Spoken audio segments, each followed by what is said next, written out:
Hi everybody, thank you for coming this evening. My name is Amber Huff. I'm a research fellow at the Institute of Development Studies and director of the Center for Future Natures based there. I'm really happy that our center was able to help support the travel for JT Roane, who is with us tonight to talk about his new book, Dark Agoras. But before I introduce JT and his book, I would like to very much thank our friends at the Center for Spatial, Environmental, and Cultural Politics at the University of Brighton, and also the Center for Contemporary Arts here. So thank you so much for co-hosting and helping facilitate access to this great space, and thank you all for coming very much. In this book, Dark Agoras, Insurgent Black Social Life and the Politics of Place, JT Roane shows how working class Black communities cultivated two interdependent modes of insurgent assembly, Dark Agoras, in 20th century Philadelphia. He investigates the ways that they transposed rural imaginaries about and practices of place as part of their spatial resistances and efforts to contour industrial neighborhoods. In acts that range from the mundane acts of refashioning intimate spaces to expressly confrontational and liberatory efforts to transform the city's social and ecological arrangements. These communities challenged the imposition of progressive and post-progressive visions for urban order seeking to enclose or displace them. Under the rubric of Dark Agoras, JT brings together two formulations of collectivity and belonging associated with working class Black life. While on their surface diametrically opposed, the city's underground, its illicit markets, taverns, pool halls, unlicensed bars, as well as spaces housing illicit sex and informal sites like corners associated with the economically and socially disreputable, constitute a spatial and experiential continuum with the city set apart. Excuse me. Its house meetings, storefronts, temples, its masjid, as well as the extensive spiritually appropriated architectures of the interwar mass movements that included rural land experiments, as well as urban housing, hotels, and recreational facilities. Together, these sites incubated Black queer urbanism, or dissident visions for urban life, challenging dominant urban reform efforts and their modes of producing race, gender, and ultimately the city itself. JT shows how Black communities built a significant, if underappreciated, terrain of geographic struggle, shaping Philadelphia between the Great Migration and Black Power. This fascinating book will help readers appreciate the importance of Black spatial imaginaries and world-making in shaping matters of urban place and politics. Like I said, I'm very pleased to help introduce this talk. And without further ado, I'm going to hand the lectern over to JT. As he is walking over, I would like to note that we do have some copies of the book for sale at a significant discount from the publisher's regular price at £22, if anybody would like a copy. And we also have some merchandise to share from our center. But I'll hand it over to JT Roane. Thank you.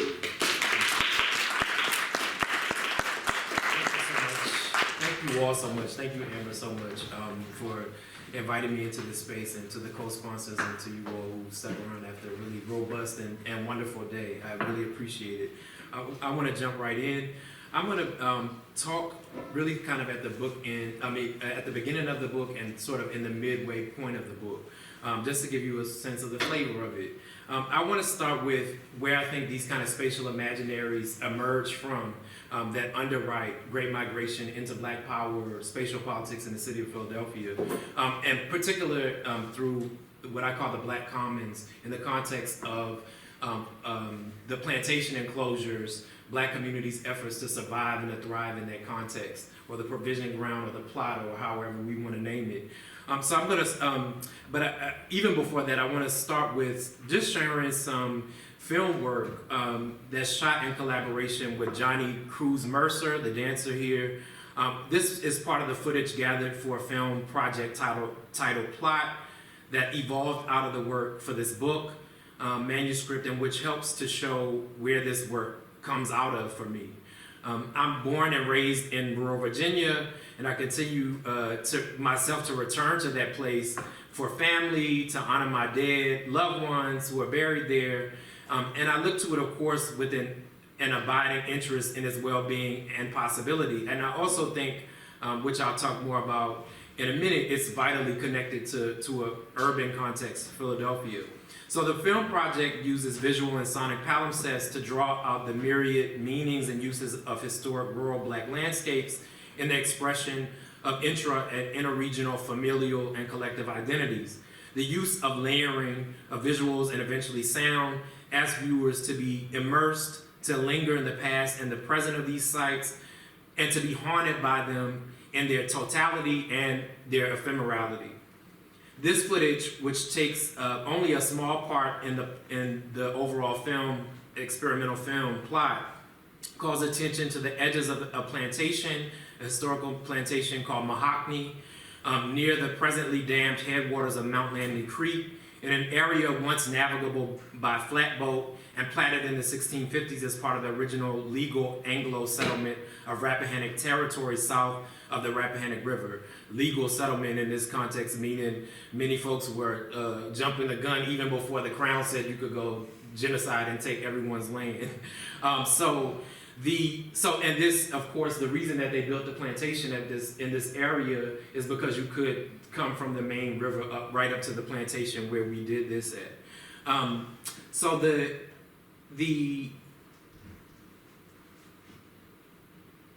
This beyond its service or in its service and plot, this footage marks through trace, through the iterations and sites of Black spiritual communion as part of other work that helps to kind of recover formulations of place, identity, collectivity, and belonging, codified as part of the implicitly illicit at the edges of the landscape of dominion and the plantation, marking an insurgent spatial claim to autonomy and collectivity in relation to other people, as well as in relation to the dynamic ecotone of the Tidewater region.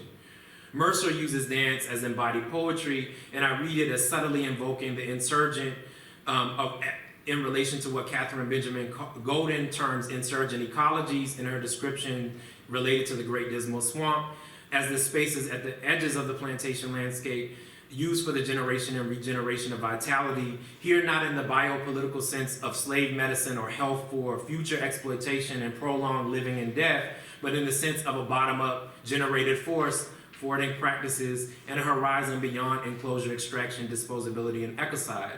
And I ask, as part of this, what happens if we turn to these kind of geographic and ecological margins when we think about Black life? What's opened through that practice and process? It is very much a faux pas to go past film while it's still running, but in the interest of time, I'm going to move into the next segments of this. And again, I want to start really by thinking in the context of Virginia about where the communities that feed the Great Migration communities, where they generate this kind of excess of black place, and how that then is translated with the Great Migrations to the city. So this is my home community. I'm starting with hog stealing. In 1760s, it's illegal under colonial law to so-called hog steal. Now, in this context, of course, if you've read anything about Virginia, in this period, hogs and cattle run free in the woods, and it pretty much replaced much of the flora and fauna that was natural to this environment. And yet it still was illegal for enslaved people to take even a hog that's abandoned in the woods or free in the woods to eat. And yet I see in this, especially these two cases, Harry and Will and Flora and Tom, this kind of fugitive commensality, this kind of shared food around hogs that, again, it indexes modes of Black social life that are marked as outside of the legal, but that help us to think about where dark Agoras come from. I want to it's important also to recognize that in this context, starvation is a quotidian practice that's amplified by glut at certain moments in the plantation calendar. For example, at Christmas, enslaved people are gorged out with food, mostly because by January 1st, most of them are either rented out or sold out in this context. And so actually, feasts in this context are used to punctuate the day-to-day quotidian violence of separation and hunger, more than seeing it as somehow outside of that framework.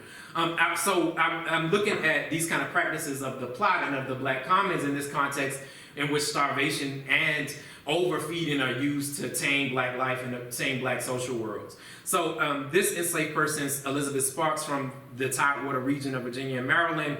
Sometimes, I'm just quoting, sometimes they beat them so bad they just couldn't stand it and they ran away to the woods. If you get in the woods, they couldn't get you. You could hide and people slip you something to eat.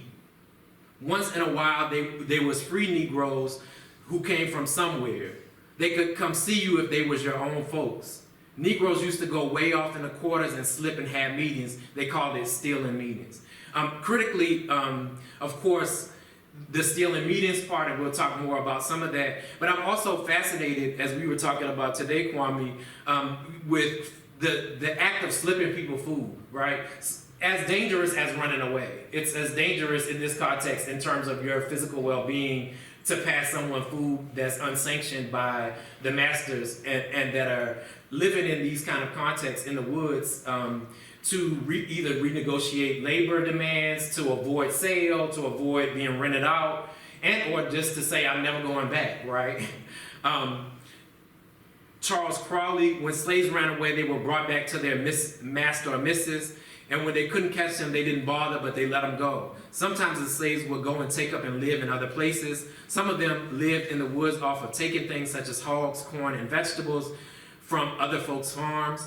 Well, if these slaves was caught, they were sold by their new masters to go down south. They tell me the masters down south were so mean to slaves, they would let them work them cotton fields till they fall dead and with hoes in their hands, and they would beat them.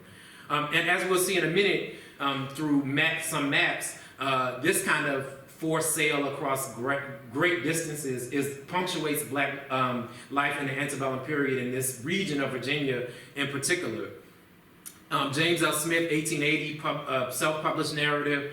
One night I went crabbing and was up all night, or most all night. A boy accompanied me. We caught a large mess of crabs and took them home with us. The next day I had to carve for one of the women to spin, and being up all night, I could hardly keep my eyes open. Every once in a while I would fall asleep.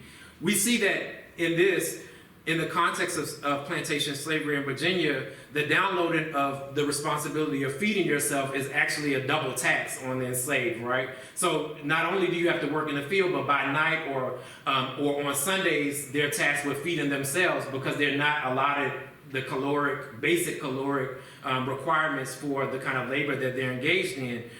So people use the water and engage waterscapes and landscapes for their kind of alternative uses, primarily just to feed themselves. But we see within this context that extra use of place and geography and the socialities that accompany that also pull at the discipline of the plantation, right? If you go out with your friends crabbing all night, you are not about to be up and ready to go the next morning for the regime that requires constant labor, right? James V. Dean, a slave narrative taken in 1937 in the same region. My choice food was fish and crabs, cooked in styles by my mother. This is a passing sentence. We could think this is a given. In this context, if you've read Frederick Douglass's narrative, you'll know, because this is an enslaved person from the same region in Maryland, you'll know that Frederick Douglass only saw his mother 3 times at night. She had to sneak and see him in the first place. And Douglass analyzes that in his narrative to say that they separate kids from their, or young people from their parents, especially their mothers, very early because it facilitates future sale. So in this context, to actually have a recollection of a style that your mother made is actually this whole key to a social world and to understanding the kind of socialities that emerge and that are precipitated in this context as the kind of origins of what I consider dark agoras. Minnie Folks in 1937. If you haven't read Minnie Folks' narrative, you must. She's very interesting. But she describes a great big iron pot that slaves use at the door to dampen the sounds of their worship and these kind of these worship services that they engage in, and I'll talk a bit more about that in a second, and to prevent capture by the old, quote, paddy rollers, which are slave catchers, who would come and horsewhip every last one of them just because poor souls was praying to God to free them from that awful bondage. Folks also recall the worshipers, quote, tying grapevines and other vines across the road. Then when the paddy rollers came galanting with their horses running so fast, you could see them vines would tangle them up and cause the horses to stumble and fall. And lots of times badly, they would break their legs and the horses too. One interval, one old poor devil got tangled up and the horse kept carrying him till he fell off the horse, and the next day that sucker was found in the road with them vines was wound around his neck so many times it had choked him, they said. He totally dead. Serve him right, because them old white folks treated us so mean, right? So we can see within this context that enslaved people are creating a whole social geography that is not on any map, right? That is not considered a part of the kind of social dynamics and the ecological terrain of plantations, and that you would be hard pressed to find if you don't analyze formerly enslaved people talking for themselves. I want to turn very quickly to somebody else's resource, the Creating the American South digital resource, just to show you the context in which enslaved people in Virginia and Maryland and the Upper South are radically, their geographies and their social worlds are radically transformed. And this, again, what I hope to show you at the end of this little segment is the ways in which, even in the dislocations of the antebellum period, the ways that Black communities continue these projects, these spatial projects in the context of even displaced, second or third displacements into the Deep South, into Louisiana. So here you can see Black population change 1800 to 1810. The lightest blue color is the most intensive Black population loss. The lightest tan color is the most intensive population gain. So you can see that already by the early 19th century, Black communities in Virginia and all along the coast, because of the avaricious use of the soils that goes along with tobacco and sugar, indigo, rice, and cotton, that Black communities are already displaced from the coastal regions into what in this area is called the kind of Piedmont, the hills that precede the Appalachian Mountains. Here you have 1820 to 1830. You see the massive sort of reterritorialization into what's considered the Old Southwest. Of course, this happens after the Trail of Tears, the radical genocidal, ecocidal removal of indigenous people from this area. And you can see the kind of massive transformation just in this kind of between a generation into this region. And then, of course, this is the most dramatic. This is the height of the antebellum period, 1830 to 1840. You can see that the Tidewater, Virginia, which of course 20 or 30% of enslaved people in the U.S. context come through the Tidewater, come through that brightly blue section of Virginia. And you can see, of course, in South Carolina as well, you can see that anybody who's able-bodied, of a certain age, and of a certain capacity is being sold to the Deep South into Alabama, what's now Alabama, Mississippi, and Louisiana, into sugar ecologies, and primarily cotton plantations, right, in that region. Radically transforming the kind of ecologies and the kind of geographies of Black life. Of course, this is cotton production. The brightest orange is 45 bales of cotton per acre, I believe. So you can see that this region is really transformed from indigenous landscapes that are integrated with forests and all of that to cleared land that is growing cotton. In this context, I want to show the ways in which enslaved people continue the plot on the Black Commons. Donaville Broussard, an enslaved person from Louisiana, talks about the way that each slave had a little garden, they raised vegetables, and had a couple of beehives with honey. Remember when I talked about the marronage, the insurgent runaway kind of worlds that Black communities reference, that this is what's feeding them, right? so I don't take that, even though it's a kind of passive statement, there were gardens, this is how people resist, right?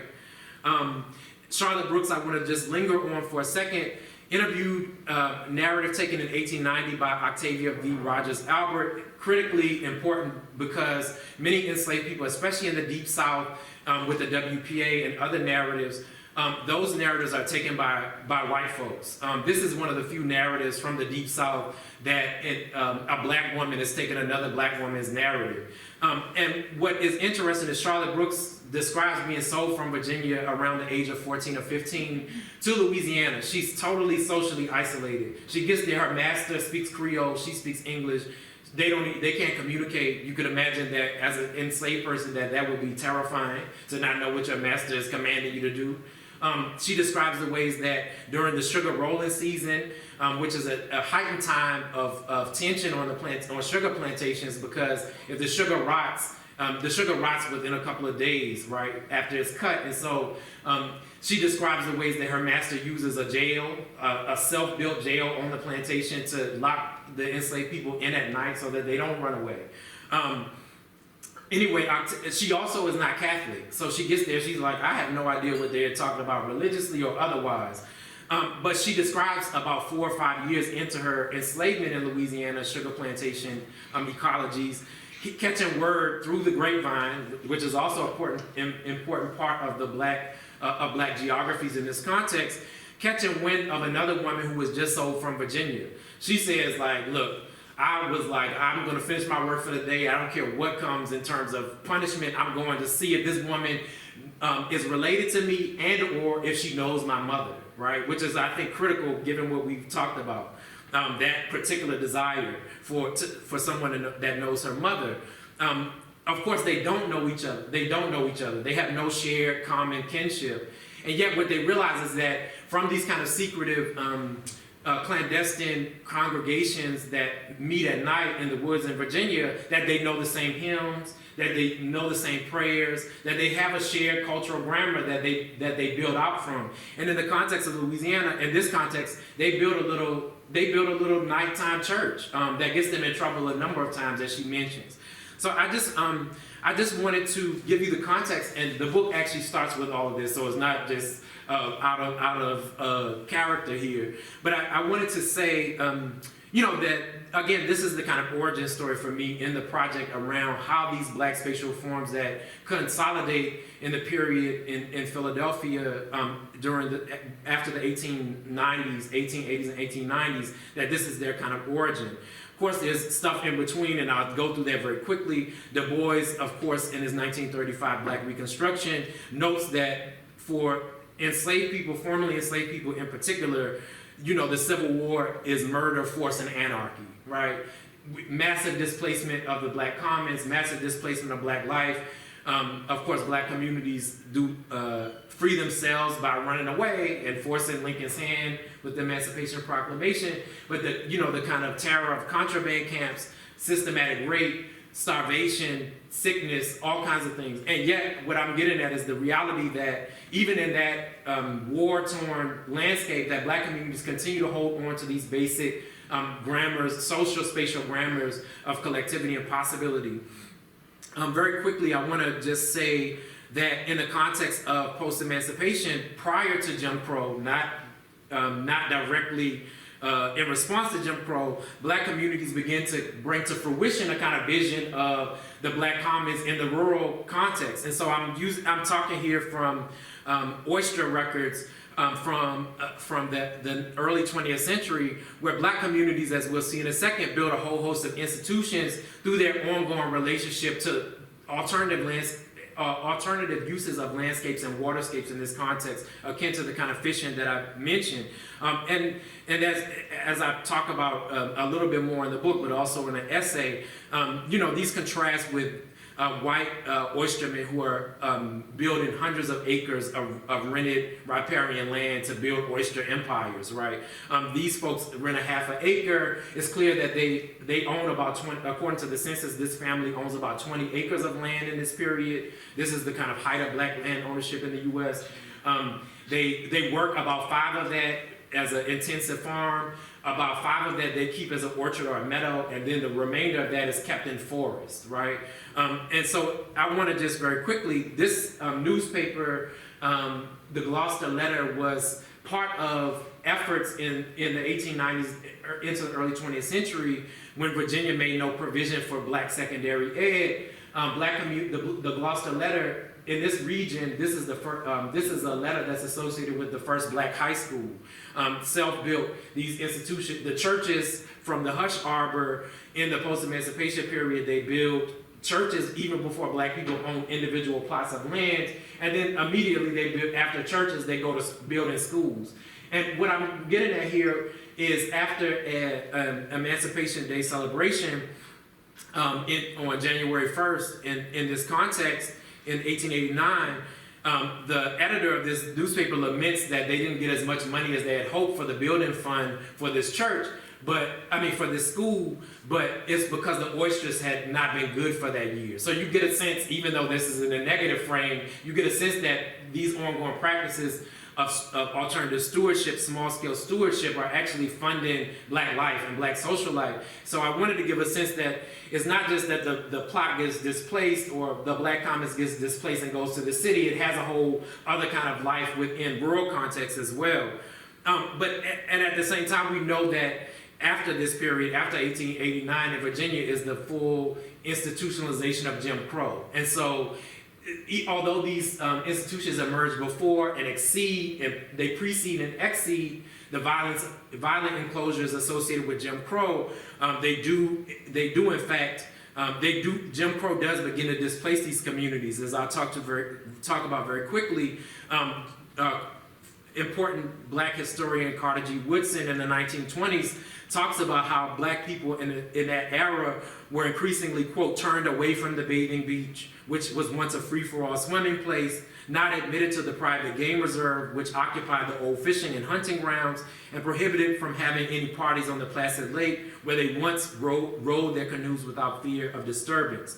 And in this context, I wanted to say, the county I've been kind of talking through, my home county, there's the lynching of Thomas Washington is in this era. So you get a sense that not only are communities being removed from what had once been commons, even in the plantation context, there's also a reign of sexual and racial terror through lynching, systematic rape, and et cetera, chain gangs, and all of that emerge in this period. So that gives you a sense of the back context in which that was propelling black communities. Black communities didn't leave the South because the industrial North was like, they expected that to be great. They were displaced, right? Jim Crow was an active displacement of black futures in the South. So in that context, Du Bois, I want to just talk about these two social institutions that I bring together as dark agoras that Du Bois is already describing by 1899 in his classic sociological tome, The Philadelphia Negro. He describes slums at 7th and Lombard Streets, and in these parameters, 17th and Lombard and 18th and Nowden, in the 7th Ward, as being inhabited by, quote, a large migratory criminal class that received training through its wanderings from the countryside to larger towns and eventually to Norfolk or Richmond, Virginia, before moving to Washington, D.C., and finally settling as a group in Baltimore and Philadelphia, quote, sharpened and prepared for crime by the slums of many cities through which they passed. Du Bois is a 19th century, this is 19th century Du Bois. This is before we get fully radical Du Bois, so he can only see this as fallenness, as a certain kind of, but in this context of Philadelphia in the 1890s, there are more unlicensed black businesses than there are licensed black businesses, and that's about the political economy of the city, right? And so we get a sense, what I'm getting at here is that the underground is an active place that black communities are reimagining how they, their collectivities and how they belong to the city in a context in which they're pretty much excluded from the city. The other social institution he describes, what I call the set apart in the Dark Agoras framework, he describes as little noisy missions, dozens of which emerged, quote, in various parts of Philadelphia, led by wandering preachers. According to Du Bois, these congregations' demonstrative worship style and physical interactions with spirit represented, quote, survivals of the methods of worship in Africa and the West Indies, part of a subset of, quote, customs that are dying away. Now, of course, the storefront, as I'll get to in a minute, actually lives into the 21st century, so as prescient as Du Bois often is, he missed that one. Du Bois goes on through another description to talk about the songs and the kind of culture of these institutional spaces, and of course describes it as repetitions of senseless sentiment and exciting cadences, rather than as true hymns, the singing. And he goes further, Du Bois goes further in a footnote after he quotes this other person secondhand to say that the music in the storefronts, Daniel's description of the music in the storefronts, quote, hardly does justice to the weird witchery of those hymns sung thus rudely. So I'm interested in these kind of social institutions that are at the very margins and the edges, even for Black social scientists, at the very margins and edges of social life in the city. What does it mean to really center them and to appreciate the fact that they come out of a longer history of Black placemaking that emerges alongside the plantation, and that also evolve with their own kind of logics. So I want to show you just some examples of how those evolve in the context of the city. Lucille Bogan, if you thought Lil' Kim was something, like check out Lucille Bogan in the 30s, is blues recorder. It's describing here, and I won't read it out necessarily, but it's describing a whole kind of sensual and sexual economy that's only possible within the context of urbanization, not necessarily possible in small rural communities that have traditional churches. She names, for example, it's that she's from Baltimore repeatedly throughout the song, or I'm in Baltimore. This kind of stamp of the kind of urban.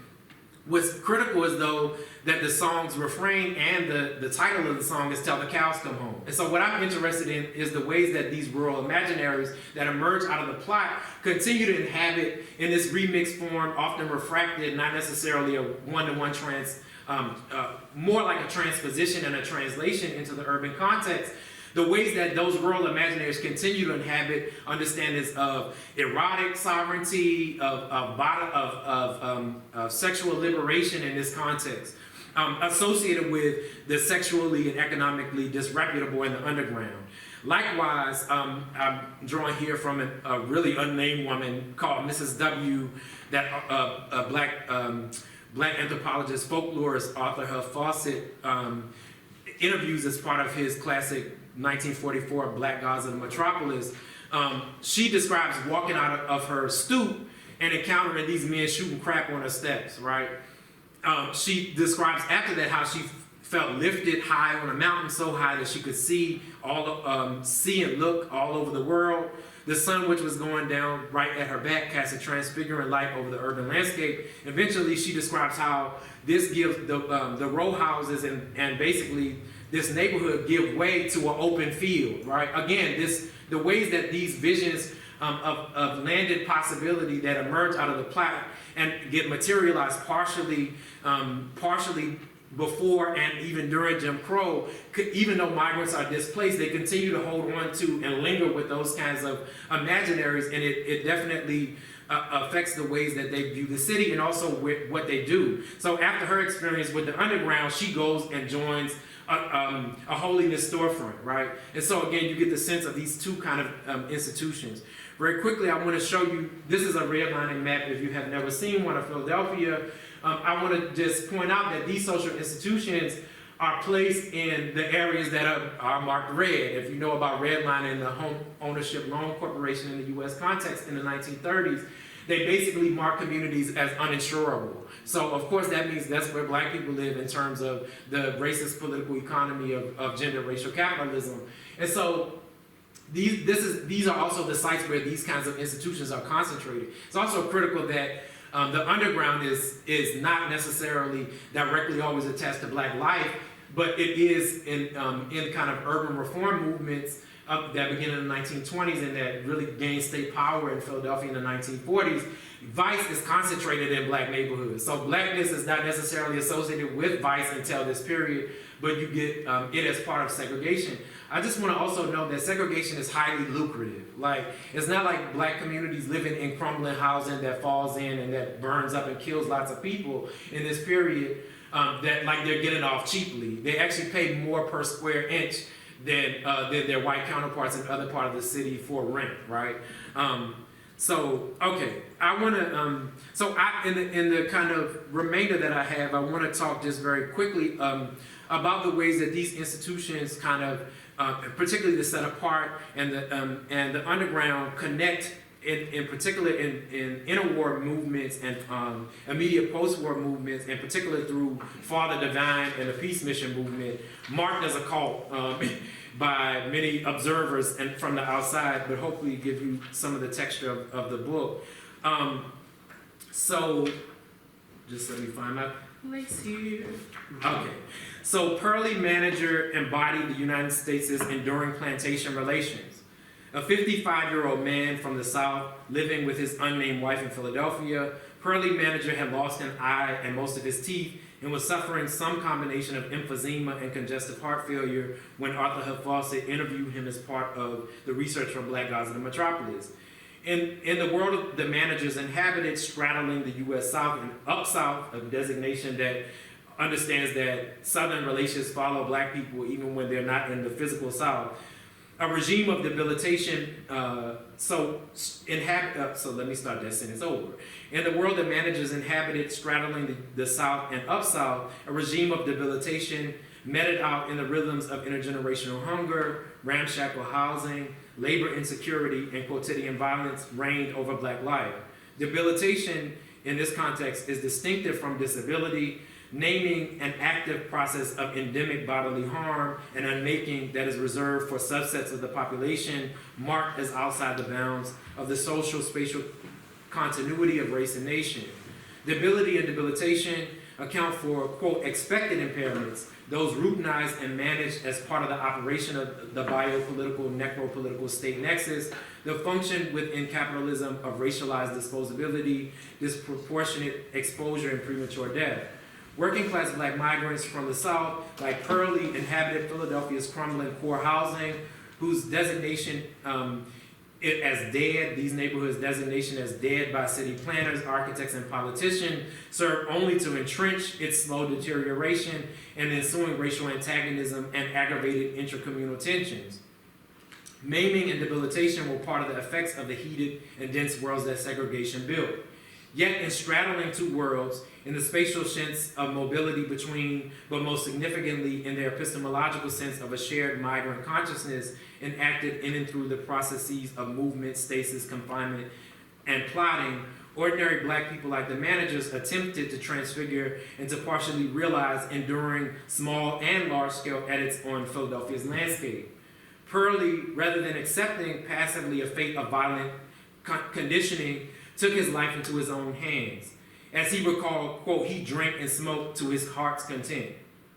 This outlook, this attempt to seize a highly situated form of bodily autonomy, one that we might register as futile or even self-destructive, was tied, however, to a larger outlook, a vision of personal liberation, embracing the territory of the illicit and the shadowy gatherings of the underground, and threatening to corrupt the orderly geographies proposed by dominant urban futurists, like planners.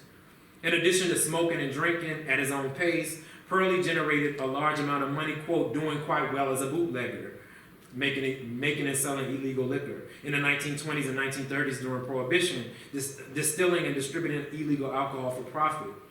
Pearlie's disregard for the law and his pleasure in doing what he wanted with his body indexed the creed of work, W-E-R-K, here, an alternative vision of labor, productivity, and profitability outside the rubrics prescribed within normative schema of growth for the city.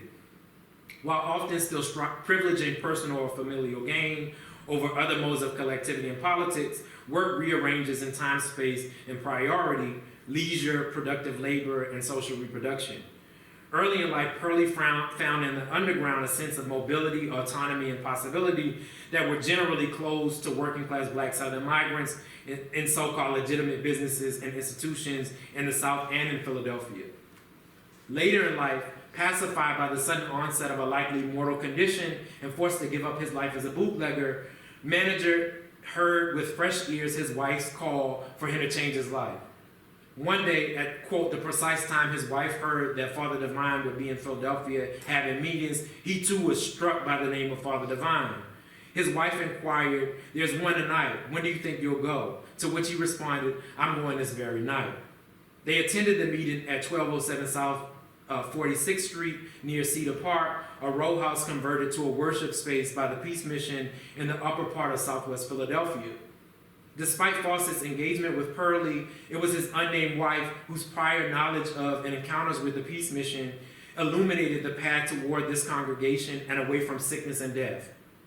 It was she who, quote, heard Divine would be in town, indexing a network of geographic and social knowledge unrecoverable because of Fawcett's primary engagement with Pearlie. This was unlikely a direct pedestrian encounter, which in the context of the book makes a lot more sense because many of these encounters between the underground and the setup part happen as people are just moving through the city. But this was unlikely a direct pedestrian encounter given the narrative of traversal Pearlie recalled to heighten that the Peace Mission brought them into a new neighborhood with which they were previously unfamiliar. The unnamed wife possessed a map of the city. Fawcett's ethnographic notes index a relation to space likely generated in intersubjective consciousness, deriving collective meaning from encounter, exchange, and meaning making around place that we can't fully recover. Facing down death, Pearlie was eager to discover the healing power attributed to Father Divine. On their way, he walked a block ahead of his wife, driven by anxiety and anticipation. Just as they boarded the trolley heading toward the Peace Mission's church, Pearlie recalled uttering a quiet prayer to himself, asking God, please prove to me that Father Divine is God by directing me right to that meeting. Alerted by the conductor for their stop at 46th and Woodlawn Avenue, they made their way nervously to the meeting. They were not only uneasy about the future of Pearlie's health, but also worried that they were in the wrong place. As they approached, they remained skeptical about the likelihood that Father Divine's meeting would be held in such a, quote, fine neighborhood near the University of the Sciences. Finally locating the address and noting their impression as they approached the distinguished-looking, quote, big house, the manager stepped out on faith, turning the knob and trusting that if this was indeed the place they sought, the congregation manager felt he needed so desperately to survive, the door would open without a key. As the door opened, peace rang out from a voice from upstairs, some unseen person hailing them into the new order with the most common greeting of Divine's followers. Although Pearlie manager and his wife came to see Father Divine, he was not there. Yet as believers continued with the worship service. During the service, Pearlie locked eyes with an image of Divine. As he later recalled, all the pain left his body, his nasal passage opened, and so that he could breathe for the first time, full breath since the iron knot began forming in his stomach. Although Pearlie attributed his healing to his viewing of Father Divine's photograph, this object, like other sacred representations, acquired its power through the signification, symbols, and ceremony of the ordinary people forming the body of the Peace Mission movement and practicing it in a day-to-day way through their placemaking. The congregation, defined by healing and peace, and formally at this point in their history by belief in Divine's divinity, created transfigurative energy, and in the name and absence of Father Divine, the man, they cultivated a world within a world, one promising a defense against and a future outside of the enduring, debilitating, and death-dealing relations of slavery and its afterlives in the claustrophobic world of segregated neighborhoods. I don't want to suggest that I'm sanitizing these encounters of perhaps troublesome enactments of charisma, particularly masculine charisma, reinforcing certain lines of authority along familiar patriarchal lines of authority attributed to the father. But I wanted to note, it's to note that the forms of spatial knowing, the unnamed wife's unrecoverable but acknowledged encounters with the Peace Mission, and her desire to join prior to her husband's desire, the couple's movement across uncharted urban neighborhoods, and the heightened experience of segregation that punctuated the discovery of the service in this other neighborhood, the disembodied voice of a congregate calling out peace, and the experiences with the ecstatic congregation singing and praying that eventually lead Pearlie to feel like he's been healed, happen in Divine's absence, and these ground the experiences of Black metaphysics. And in this context of the segregated neighborhood, this is quite significant. Like many of the others who crossed from the world or the illicit world into the spaces of the peace mission and similar organizations, the managers, especially Pearlie, were transformed spiritually through their shift from one form of disreputable congregation, that of the street and the underground, to another one equally marked, that of the so-called call. While Judith Weisenfeld has raised generative challenges to this characterization for interwar organizations, mass organizations, what's of great interest to me is the kind of disruptive possibilities that come from actually embracing the fact that these are considered cultish out there organizations, especially through their placemaking practices. So I think, again, out of the kind of central focus of this book, that rogue phenomenology, rogue urban phenomenology enacted in the consciously embodied transit across the threshold between the underground and the set apart, the spaces of community for worshipers and others, defined by peace and abundance, as well as the dissonance enacted in the futures proposed by these congregants, as well as the knowledge of where to find it, which was according to Pearlie, the possession of his unnamed wife. Like, that's what I'm getting at here. Even without divine centering his kind of supposed divinity, that it's these worlds that are created in this context. And in particular, the managers go on, and I'll, in the interest of time, just talk very quickly. The managers go on to denounce their own, their marital relationship. They continue to inhabit the same house, but this time now as brother and sister. They renounce their relationship with their children who are over 16, which you have to, in the peace mission, you're required to carry your children until they're 16. And what I'm getting at is this is a kind of quintessential Black queer urban future that has radically different visions for the urban future outside of the kind of normative frameworks that dominant urbanists and particularly planners are using in this period to try to fix Black life spatially through the kind of nuclear family and its spatial attended spatial form, the row house. And I think that's in the larger context of this chapter, I really focus in primarily on women's work in this context to build around the peace mission's very much noted communion table, where you can imagine in the 20s, 30s, and 40s, in those segregated Black neighborhoods I showed you, hunger didn't go anywhere. So offering these very low-cost feasts is part of what's drawing these communities together, even though Divine, of course, attributes all of the power to himself, right? That's and what I'm getting at there in the larger book, I deal with these charismatically led organizations, but I try to decenter the charismatic leadership in order to appreciate the world making that happens and that they then in turn colonize, right? And we can't understand charisma and its function within Black politics without understanding the repression of the 1890s. Because that's when you get Booker T. Washington, that's when you get the charismatic figure, singular leadership. Before that, Black institutional spaces are radically democratic compared to their white counterparts. I just trail out the rest of the book. The chapter after this one, that follows this one, traces this form and the ways that the underground and the set apart together ignite the 1964 riot in North Philadelphia and allow the kind of enactment of a temporary and fleeting Black commons.